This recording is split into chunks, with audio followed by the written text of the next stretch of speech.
Good ladies and gentlemen, good evening and welcome to Citizen A, where we wrap the week's current affairs with the best political team on television from a very Auckland perspective. Warning, we're as fair and balanced as Fox News. Joining me tonight on my revolving panel of bloggers and Auckland opinion shapers, voted 2008 most sensible haircut on TV, reformed libertarian, whatever that means, editor of the mighty Pūmiki blog, Mr. Timothy Selwyn. And joining him tonight, the Labour Party's answer to Fozzie Bear, the ridiculously likeable member for Mount Albert, the very cosmopolitan Labour Party MP, David Shearer. Welcome to you both. Coming up tonight, nanny state mythology prevents lowering the blood alcohol level. By-election Orama, what'll it be, Mana, Te Atatu and Manurewa? And we'll end the show on a final word. But let's kick things off with issue 1 this week. Paula Bennett's welfare raiser gang reported that $50 billion will be wasted by bludgers. What they didn't point out is that the majority of New Zealanders only stay on welfare for a year, with a tiny minority only on it for more than a decade. And that the welfare raiser gang arrived at the $50 billion by suggesting every current beneficiary would stay on welfare for the rest of their lives without getting a job. Is it open season on Bash the Benny? Tim, the welfare raiser gang is stacked with ideological goons. Former ACT President Catherine Isaac and corporate welfare advocates Adrian Roberts and Enid Pryor. This is just raw meat policy for the National Party rump, isn't it? Will it succeed? Yeah, it's a hit squad, basically, for the sharp end of the ideological revolution that took place, basically, in the late 1980s with your friend Roger Douglas. My great friend of mine, great friend. And what we're seeing is the harsher end and basically a clampdown on every single part of the welfare system that you can imagine. The underlying theory is that the beneficiaries are there because they choose to be there, and that somehow 6.8% unemployment doesn't exist, and that if they can keep making them have these little programs to get them back into employment, that there will suddenly be all these jobs there. And there isn't. So unfortunately now they are going to be concentrating simply on cutting back rather than providing employment and things to get people back into work. And I don't see some of their harder lines that I know that they will come out with and that they'll formulate going anywhere, because they are going to be very repressive. And in this recession, which some have argued is becoming a depression, we're going to see the pressure go on these people, and we're going to see the government, unfortunately, because we're at a very early stage, start to roll out some of this stuff probably before the election, and it's going to be tough. This plays well in talkback, red and meat sort of electorate, but beyond that, is there much stomach for Bash the Benny? I think there's a great potential out there, and unfortunately I would point to the statistic. I think there was a survey or something done that said 60% or whatever were in favour of this 90-day right to fire, basically arbitrary or summary dismissal law in your first 90 days. That was very disturbing, that a lot of New Zealanders, perhaps they're safe in their job, perhaps, or on higher incomes, and they don't quite realise how dangerous some of this legislation is, especially with the underlying theme that we are in this depression and that you just can't get a job that easily. David, surely Labour must hang its head in shame forever after Helen Clark refused to reverse the Ruth Richardson and Jenny Shipley welfare cuts. Why would the poor look to Labour for any real change? Oh, but when you look at what Labour did during that time as well, you look 4 weeks annual leave, which, one of these things that's actually under threat, raising the minimum wage limit, reforming the Employment Relations Act that came in. I mean, there's a whole bunch of other things that I think came in place of that. But I just want to pick up what Tim was saying. But I actually think that this is playing to the kind of the heart of the national voter, and also perhaps the swing voter, because everybody knows or thinks they know somebody who's bludging, and it really kind of cuts to the heart of your average New Zealander. This guy's not being fair. I'm out there working. This person's over there is getting something for nothing. And now, when you look at the statistics, it doesn't bear that out. I mean, when you look at for example, the unemployment rate, 0.3% of the unemployed have been unemployed for more than 10 years. That means that actually everybody else has actually been in the workforce and churning through. And just about everybody else wants to have a job, just like every person on the DBB would actually like to get out there and do something else as well. But it plays to that heart of people that unfairness that they don't like about it. And it's really hard to reverse that with statistics and facts and the reality, because people don't want to believe it. They actually want to believe that there is something wrong. So it's a little bit like this what's going on now. The government's had a real go at government officials down in Wellington. Another easy target. That's that plays 3 strikes idea. Is as long as you can, if anybody does anything wrong, you just shove them in jail, and that'll be the end of it, and that'll solve it. The real underlying causes of all of this are not being tackled. And as Tim says, we're in a recession. We've been told that. That's why our economy's not going. That's what English is telling us. Our economy's not really moving along now because we're in this recession. But somehow somebody on a DPB can get off the DPB and go and get a job. In terms of that debate and that heart of the issue, the critics are going to say, look, Labor manages rednecks. They don't challenge rednecks. What would you say to that? I think that there's some element of truth to that. I think that what we do need is to go back out there and say to these people, you need to come up with the facts. But it's the old sort of adage in politics, you know, when you start having to explain, you start you're feeling like you're defending, and therefore you're losing. And this stuff goes right to the heart, and it reinforces everybody's prejudices out there. It's really hard to turn that around without sounding like you're being incredibly defensive. Tim, 6.8% unemployment. You blogged yesterday on the Mighty Tumeki blog that the Fed's report in America is pointing to a double dip. Where are the jobs going to come from for all these beneficiaries? Can the economy grow here if the global economy is showing signs of another meltdown?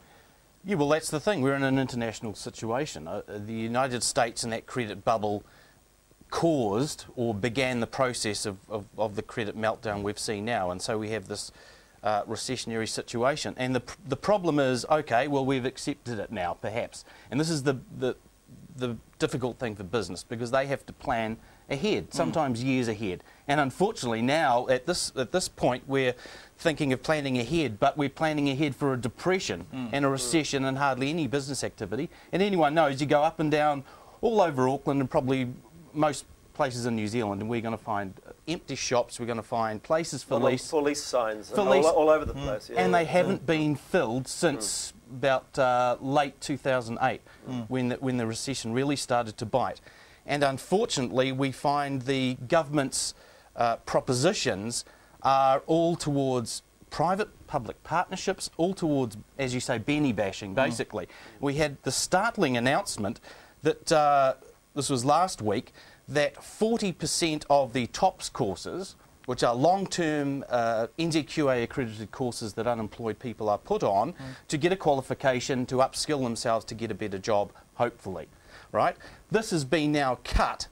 The TEC used to handle this 100%. It's now being cut down to 60% is going to be towards the TEC courses.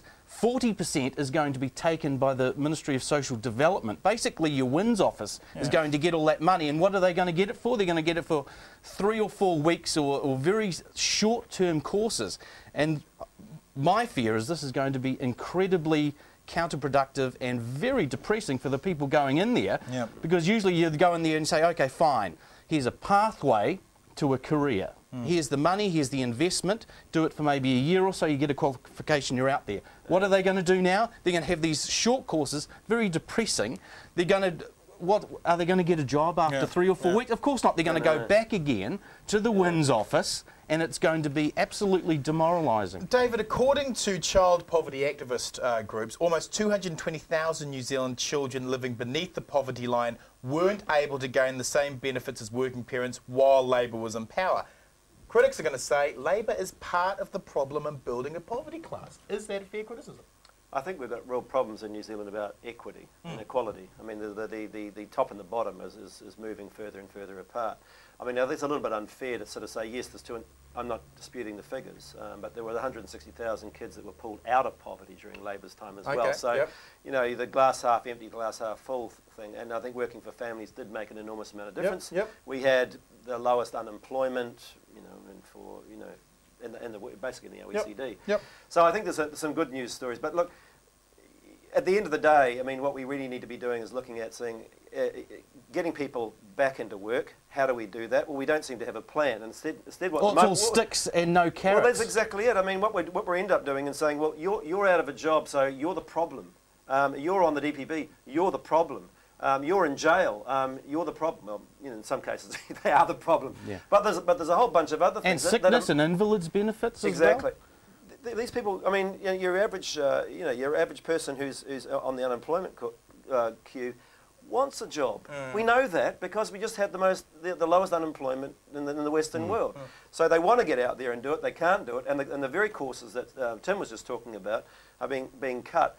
Let's attack the real issues, which is let's create the economy that can create the jobs so that people can get out there, rather than trying to bash somebody that is already down, that doesn't want to be there. I mean, it's so bloody humiliating to be on unemployment, on unemployment benefit. They want to be.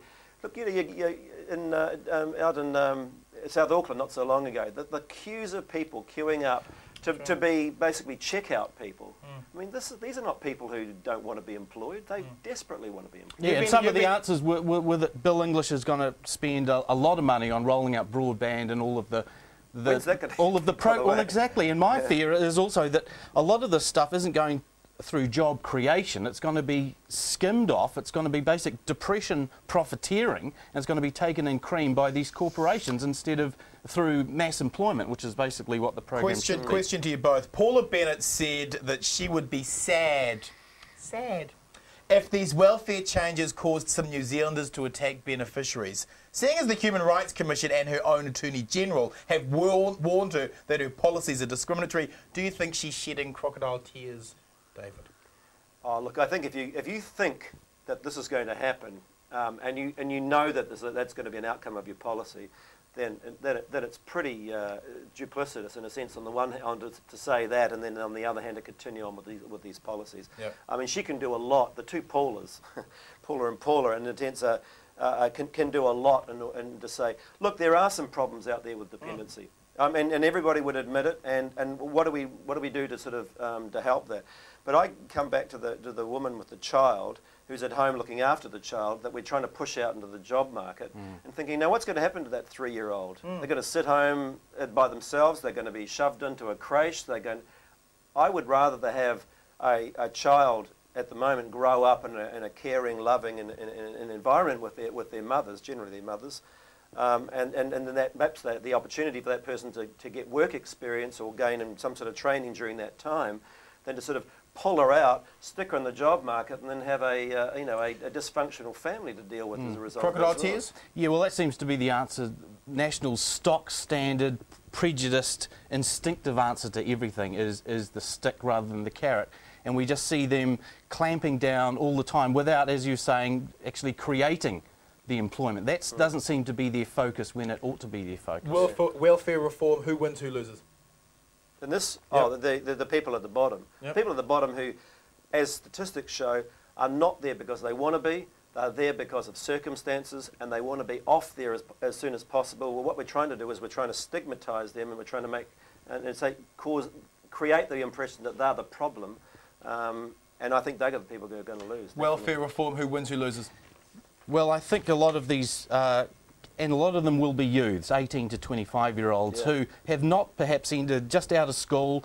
The Labor government, yes, they did have a lot of economic growth and very low unemployment, and that was a good thing because it gets people on a job is normal, healthy routines and so forth. But you get these 18 to 25-year-olds now who are going to go straight to the WINS office. They're going to be kept on churning around, and a lot of these long-term courses, actually, at the end of it, you did get an NZQA qualification, and it kept these youths off the street and aiming for something better. Now, what are they going to do? And they're going to be listless and depressed, and this is the wrong answer to that question.